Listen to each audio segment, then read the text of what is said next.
नमस्कार। जून का महीना आते ही अनाज वर्गी फसल हो चाहे फिर वो सब्जी वर्गी फसल हो, इनकी तैयारियां चालू हो जाती हैं और किसानों के मन में सबसे बड़ा सवाल ये होता है कि वो कौन सी सब्जी है जो कि हमें सबसे अच्छा मुनाफा देती है। आज इस वीडियो पर मैं आपको 3 बेल वर्गीय फसलों के बारे में बताऊंगा जो कि यदि आप 15 जून तक लगाते हैं तो यकीन मानिए आपको भाव उसके सबसे बढ़िया मिलने वाले हैं और आपको मुनाफा भी अच्छा होने वाला है। तो चलिए वीडियो की शुरुआत करते हैं। मैं हूं राकेश साहू, आप देख रहे हैं एग्रो जीवन बातें किसान की। जानकारी पसंद आए तो वीडियो को लाइक करें, पहली बार चैनल को सब्सक्राइब जरूर करें। दोस्तों, पहली फसल है लौकी। लौकी क्यों? लौकी इसलिए दोस्तों, इस पर लागत कम आती है। लागत कम आने का सबसे बड़ा कारण ये है कि ये बेल वर्गीय फसल है, इसकी उम्र कम होती है, यानी कि हार्वेस्टिंग जो है जल्दी चालू हो जाती है हमारी।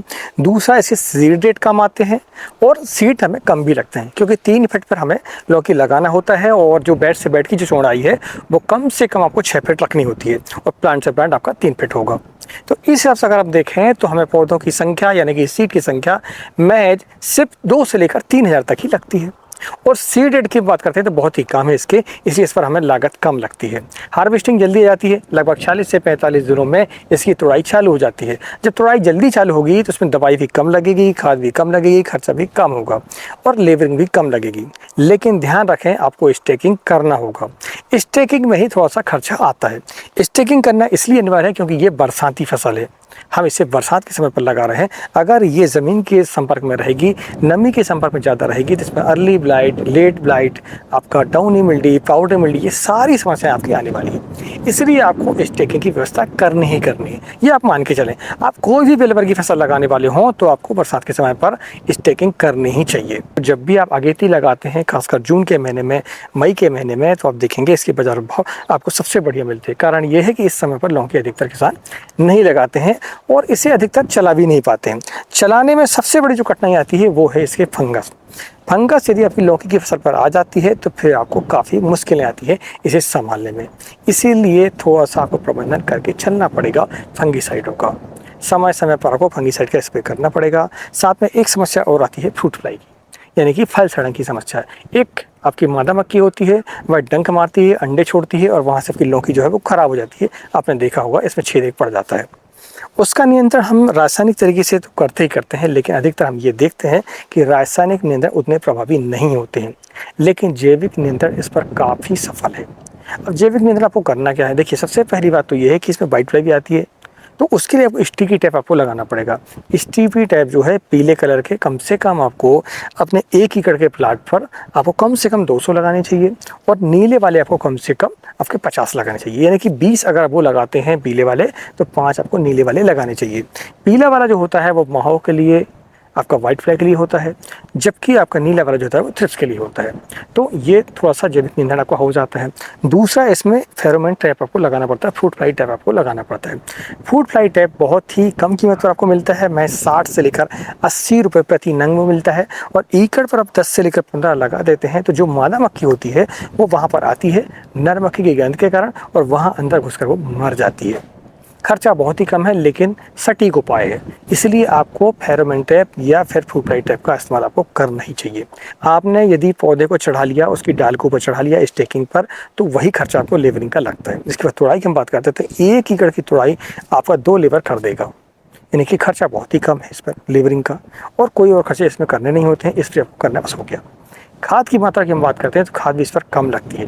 बरसात के समय पर खासकर खाद बहुत ही कम लगती है अधिकतर फसलों में। कारण क्या है कि वातावरण ऐसा होता है, मौसम ऐसा होता है जो कि पौधे के लिए बहुत ही सुटेबल होता है और वातावरण से ही नाइट्रोजन पौधे को मिल जाती है, पैदावार बहुत अच्छी आती है। आपने देखा होगा यहाँ हम गर्मियों में मशक्कत करते रहते हैं कि बरसात पर बेलें या फिर दूसरी जो फसलें हैं वो अचानक से और अपने आप बढ़ती हैं, तो इस पर आपको खाद की आवश्यकता ज़्यादा नहीं पड़ती है। दूसरी बात ये है, आपको समय समय पर इसमें फर्टिलाइजर की हम बात करते हैं तो आपको ज़्यादातर इसमें नाइट्रोजन को छोड़कर फास्फोरस आपको देना चाहिए और पोटास की मात्रा सबसे ज़्यादा आपको देनी चाहिए। पोटास जब भी आप तुड़ाई करते हैं तो कम से कम एकड़ पर ड्रिप के माध्यम से आपको 2 से लेकर 3 किलो, 4 किलो, 5 किलो तक भी आप डाल सकते हैं। जो वाइट पोटास आता है सस्ता वाला, उससे ही आप डाल दें तो आपका काम हो जाता है, या 0,050 आप डाल दें। नाइट्रोजन आपको बिल्कुल बहुत ही कम मात्रा पर देना है, जब जरूरत पड़े तो देना है, नहीं तो अन्यथा नहीं देना है।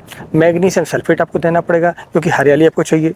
कैल्शियम और बोरान आपको देना चाहिए। कैल्शियम बोरान से फ्लावर आपके अच्छे आते हैं। फ्रूट जो कलर है आपका फल का कलर वो आपको बहुत ही बढ़िया आता है और फ्रूट की साइज भी बहुत ही बढ़िया आती है। फलों के साइज के लिए, फलों की चमक के लिए सबसे पहला जिम्मेदार जो तत्व है वो है पोटास, दूसरा है आपका बोरान और कैल्शियम।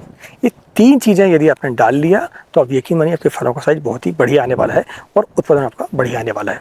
चलिए अब हम वैरायटी के बारे में जानते हैं। तो वैरायटी में अगर हम देखें तो हमने जो लगा कर देखा है वो वीएनआर की हरूना है। दूसरा एक सरिता आती है, थोड़ा सा लंबे साइज में आती है। हरूना छोटा साइज आता है, लगभग 9 इंच से लेकर 1 फीट तक। सरिता का साइज लगभग 1 हाथ आप मान के चल सकते हैं। दूसरी वैरायटी में देखें तो माइको की वरद, ये भी बहुत ही बढ़िया वैरायटी है। ये जो सेगमेंट है ये आपका हरूना जैसा ही है। एक और हरूना जैसा एक और सेगमेंट है वो है BASF कंपनी का आपका अनोखी के नाम से आता है मार्केट पर। ये तीनों जो वैरायटियाँ हैं, चारों वैरायटियाँ बहुत ही बढ़िया वैरायटी हैं। हमने इनसे लगा कर देखा है, उत्पादन बढ़िया आता है, मार्केट पर इसकी डिमांड भी अच्छी होती है। तो आप इन वैरायटी में से कोई वैरायटी लगा सकते हैं। अगर आपको सीड नहीं मिल पाता है, ये फ्रूट फ्लाई टाइप आपको नहीं मिल पाते हैं, स्टिकी टाइप आपको नहीं मिल पाते हैं, तो आप हमसे संपर्क कर सकते हैं। हम आप तक वो कुरियर की मदद से भेज देते हैं। चलिए दूसरी फसल के बारे में जानते हैं। तो दूसरी फसल दोस्तों बीन्स। देखिए बीन्स एक ऐसी फसल है जिस पर लागत बहुत कम आती है यदि आप देसी बीज लगाते हैं तो। हाँ, हाइब्रिड वैरायटी आप लगाते हैं तो फिर आप देखेंगे आपको सीड रेट इसका थोड़ा सा महंगा आता है। अगर हम देसी की बात करते हैं तो भैया देसी जो सीड है वो लगभग 1000 रुपये के जी अधिकतम आपको मिलता है और 1 एकड़ पर 1000 रुपये का खर्चा आपका सीड का होता है, इससे ऊपर आपका नहीं आता है। और इसमें भी देखें हम तो इसमें स्टेकिंग बहुत ही आवश्यक है। स्टेकिंग आपको करना है और मल्चिंग आपको करना ही करना है। इस पर भी क्या समस्या आती है बरसात के समय? इल्लियों की समस्या आती है जो फलों पर छेद कर देती हैं, फलों को ख़राब कर देती हैं। उसके लिए आपको समय पर इंसेक्टिसाइड का इस्तेमाल करना चाहिए। अगर हम देखें उसमें तो कोराजन वगैरह फैम का इस्तेमाल आप कर सकते हैं, एम्प्लीगो का इस्तेमाल कर सकते हैं, इमामेक्टिन बेंजोएट का आप इस्तेमाल कर सकते हैं। समय समय पर आपको थ्रिप्स के लिए, वाइट फ्लैग के लिए भी नियंत्रण करके चलना पड़ेगा। इसके लिए रस्सू कीट के लिए जो आपका कीटनाशक आते हैं जैसे कि थाइमाथक्सम है, इमिडाक्लोपिड है, एसिडाम्रोपिड है, इनका इस्तेमाल आपको समय समय पर करना चाहिए। यदि ये नियंत्रण करके चलते हैं आप तो आपकी फसल पर ये समस्या कीटक संबंधी नहीं आती। इसके अलावा इसमें पाउडर मिल्डी की समस्या थोड़ी सी आती है। पाउडर मिल्डी के लिए अगर हम देखें तो आप स्कोर का इस्तेमाल कर सकते हैं, आप रोको पाउडर का इस्तेमाल कर सकते हैं, सल्फर का भी आप इसमें इस्तेमाल कर सकते हैं, टेबिकानाजोल का भी इस्तेमाल इसके लिए आप कर सकते हैं। ये सारे टेक्निकल बहुत ही आसानी से आपको किसी भी मार्केट पर मिल जाते हैं, किसी भी जगह पर आपको मिल जाते हैं। अगर हम वैरायटी की बात करते हैं भैया तो इसमें देसी में देखें तो अंकुर सीड की गोमती और केतली, ये 2 वैरायटी बहुत ही बढ़िया है। सिंजेंटा की YV7 आप लगा सकते हैं। इसके अलावा अगर हम हाइब्रिड की बात करते हैं तो हाइब्रिड में 2 कंपनियाँ हैं। पहली है अंकुर जिसको डबल XL के नाम से हम जानते हैं, वो वैरायटी बहुत ही बढ़िया हाइब्रिड है। पहली हाइब्रिड वैरायटी है अंकुर सीड की। दूसरा हम देखें तो धरती सीड की है, एक है बबली और एक है सरली। ये 3 वैरायटी अभी मार्केट पर हैं जो कि अच्छा परफॉर्म कर रही हैं अभी के समय पर और इनकी जो डिमांड है वो काफ़ी अच्छी है। अगर हम सीड की बात करते हैं तो लगभग 3 फीट पर आपको 1 सीड लगाना है अगर आप हाइब्रिड लगा रहे हैं तो। अगर देसी लगा रहे हैं तो 2 फीट पर आपको 2 सीड लगाने चाहिए। अगर कोई ख़राब हो भी जाता है तो आपका वो कवर हो जाता है। वो हाइब्रिड सीड की जो कॉस्ट आती है वो लगभग 18 से लेकर 20 हज़ार का आपका खर्चा आता है सीड का। यही खर्चा इसका सबसे बड़ा है, लेकिन तुड़ाई बहुत आती है। हर एक दिन छोड़कर आपको तुड़ाई कम से कम 4 से लेकर 5 कुंटल पर तुड़ाई में आपको निकल जाता है प्रति एकड़ से। हम देखते हैं तो हाइब्रिड वैरायटी आप लगाते हैं तो अगर ये सीड आपको नहीं मिल पाती आप हमसे संपर्क कर सकते हैं। तीसरी फसल है भैया खीरा। खीरा एक ऐसी फसल है जो कि कम समय पर आपको अच्छा मुनाफा देकर जाती है क्योंकि हार्वेस्टिंग इसकी तगड़ी आती है। बहुत ही कम खर्चे पर बरसात के समय पर खीरे की फसल हो जाती है, लेकिन डाउन मिल्डी से आपकी फसल को बचाना पड़ेगा आपको। अगर डाउन मिल्डी से अपनी फसल को अपने नहीं बचाया भैया तो आप इस पर उत्पादन नहीं ले पाते हैं। आपकी जो फसल है वो 15-20 दिनों में ही समाप्त हो जाती है हार्वेस्टिंग चालू होने के बाद। अधिकतर ये शिकायत सबसे बड़ी है किसानों की, बरसात के समय पर खीरे की फसल लंबी नहीं चल पाती है। लंबी नहीं चलने का सबसे बड़ा कारण होता है भैया बरसात रेगुलर जब होती है, बारिश जब रेगुलर 4-5 दिन गिरती है, उस समय पर हम देखते हैं हमारी जो फसल है वो डाउन मिल्डी से ग्रसित हो जाती है और फिर उसे संभालना थोड़ा सा मुश्किल हो जाता है। इसलिए आपको प्रिवेंटिव रूप से ही फंगीसाइडों का इस्तेमाल करना चाहिए, जैसे कि COC है, जैम प्रो है, इक्वेशन प्रो है, का एक्रोबेट कंप्लीट है। इन फंगीसाइडों को यदि आप समय समय पर स्प्रे करते हैं तो आपकी फसल पर डाउन मिल्डी की समस्या नहीं आती है। अगर आपको ज़्यादा जानकारी चाहिए तो इसके लिए हमारे पास ई-बुक है, खीरे की खेती के बारे में संपूर्ण जानकारी उस पर दी है हमने।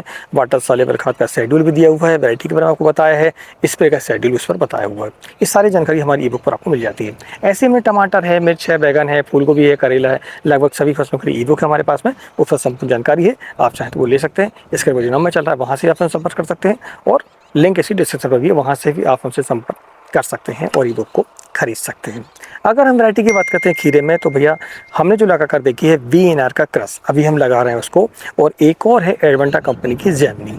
ये वैरायटी हम अभी के समय पर लगा रहे हैं। और ये आज से ही हमने स्टार्ट किया है इसे लगाना, यानी कि 10 तारीख को हमने स्टार्ट किया है लगाना, और हम उम्मीद करते हैं कि 15 अगस्त तक हमारी फसल ये समाप्त हो जाएगी। फिर हम इसकी वजह में टमाटर लगाएंगे, हमें समय मिल जाता है इस पर, और हमें जो टमाटर पर खर्चे करने हैं ना आने वाले समय पर, वो हमारा खीरा निकाल कर दे देता है। अगर हमने खीरे पर 50,000 से लेकर 1 लाख प्रति एकड़ भी कमा लिया तो हमारी आने वाली जो टमाटर की फसल है उस पर वो पैसा खर्च कर देंगे, और हमारी टमाटर की फसल, शुरुआती फसल जो खर्चे आते हैं वो फ्री हो जाते हैं। यही सबसे बड़ा फ़ायदा है खीरे की फसल लेने का टमाटर से पहले। एक बार हालांकि हमने पहले इस पर खीरा ले चुका है तो हमारी लागत जो है वो पहले ही निकल चुकी है।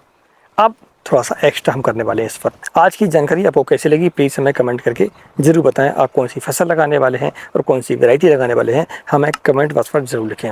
मिलते हैं एक नई वीडियो में एक नई जानकारी के साथ। तो नमस्कार, जय हिंद, जय किसान, जय जवान।